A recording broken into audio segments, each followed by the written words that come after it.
श्री गुरुवे नमः। अखंडानंदबोधाय शिष्यसंतापहारिणे सच्चिदानंदरूपाय रामाय गुरुवे नमः। ओम शांति शांति शांति। प्रणाम भगवान। श्वेताश्वतर उपनिषद स्वामी श्री अखंडानंद सरस्वती महाराज का दिव्य ग्रंथ, जिसमें हमारा 35वां प्रवचन चल रहा है। अध्याय तीसरे के मंत्र नंबर हमारा चल रहा है भगवान 13 से लेके 16 तक की व्याख्या, पेज नंबर 481 से आगे लेते हुए। तो हमारा सभूमिम विश्वतो वृत्वा अत्यतिष्ठित दशांगुलम, इसकी व्याख्या चल रही है। तो अत्यतिष्ठित 10 अंगुलम, तो कारण भूमि को आवृत कर उससे 10 अंगुल बड़ा है, माने कारण से संस्कार से रहित शुद्ध रूप से उससे बहुत बड़ा है, यह अर्थ है। यहाँ हमारा सत्संग विराम किया था, यहाँ से आगे लेते हुए। अच्छा, अब इससे संतोष नहीं होता हो तो दूसरी बात सुनाता हूँ।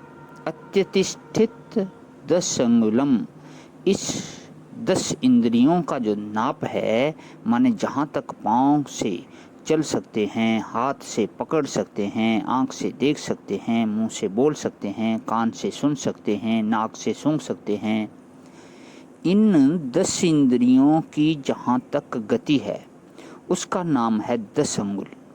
अत्यतिष्ठित 10 अंगुलम का अर्थ हुआ कि वह निर्विषय होकर रहता है, यह इसका अभिप्राय है।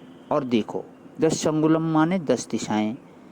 अत्यतिष्ठित 10 अंगुलम, यह जो पूर्व पश्चिम उत्तर दक्षिण ऊपर नीचे 10 दिशाओं के जो 10 अंगुल हैं, इनका जो नाप है, इसका अतिक्रमण किए हुए है, यह इसका तीसरा अर्थ है।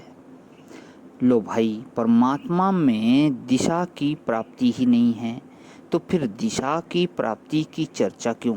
इसलिए बोले कि पहले अंगुष्ठ मात्र कहा था और हृदय सन्निविष्टा कहा था, तो दिशा की प्राप्ति तो पहले हो ही गई थी कि वह भीतर है और अंगुष्ठ के बराबर है। तो अब उसको अत्यतिष्ठित कहकर काट दिया। अच्छा, और देखो इसका चौथा अभिप्राय, दशा माने जागृत दशा, स्वप्न दशा। 10 नहीं, दशा। दशा क्या है कि जागृत दशा, स्वप्न दशा, सुषुप्ति दशा, समाधि दशा, यह सब दशा है। वृत्वा अत्यतिष्ठित 10 अंगुलम, दिशाओं के जो अंगुल हैं, माने दशाओं का जो नाप है, उससे वह परे है, माने किसी अवस्था से वह अपरिछिन्न नहीं है, सब अवस्थाओं से वह परे है। यह मंत्र बहुत प्रसिद्ध है। पुरुष सूक्त में सहस्र शीर्षः पुरुषः सहस्राक्षः सहस्रपाद, मंत्र संहिता में यह पुरुष सूक्त का पहला मंत्र है और पुरुष का स्वरूप बताने वाला है।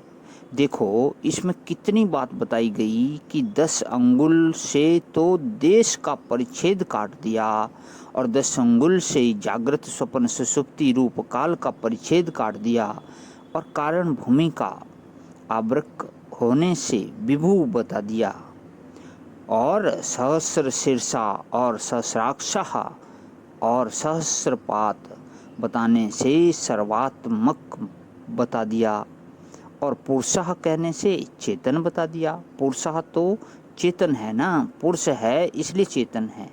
और सहस्र शीर्षा सहस्राक्षा सहस्रपात है इसलिए सर्वात्मक है।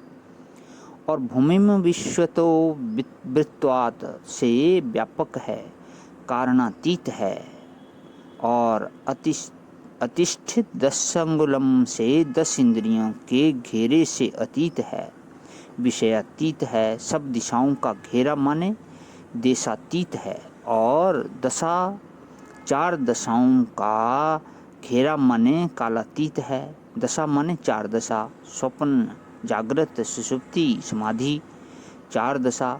ये जो दशा है इनसे परे है, माने काल से परे है, और 10 दिशाओं से परे है, माने लंबाई चौड़ाई देश परिच्छेद से परे है, और अत्यतिष्ठित 10 अंगुलम, 10 अंगुल सबसे ज़्यादा है, कारण भूमि से भी ज़्यादा है, इसलिए विषय परिच्छेद से भी रहित है। तो इसे यह पुरुष सूक्त जो है सो पर ब्रह्म परमात्मा का वर्णन करता है। बोले भाई अच्छा, जिसके पार है वह तो इससे जुदा होगा। बोले जागृत से परे है, जागृत से परे है, बार बार बोलते हो, जागृत से परे है, दृश्य प्रपंच से परे है, तो दृश्य प्रपंच से जुदा चीज तो होगी ना, तो उस जुदाई को मिटाते हैं। इससे इसके लिए मंत्र नंबर जो है 15 चलेगा। इसको कर लेता हूँ भवन, आज यहीं विराम। ओम शांति शांति शांति। प्रणाम भवन।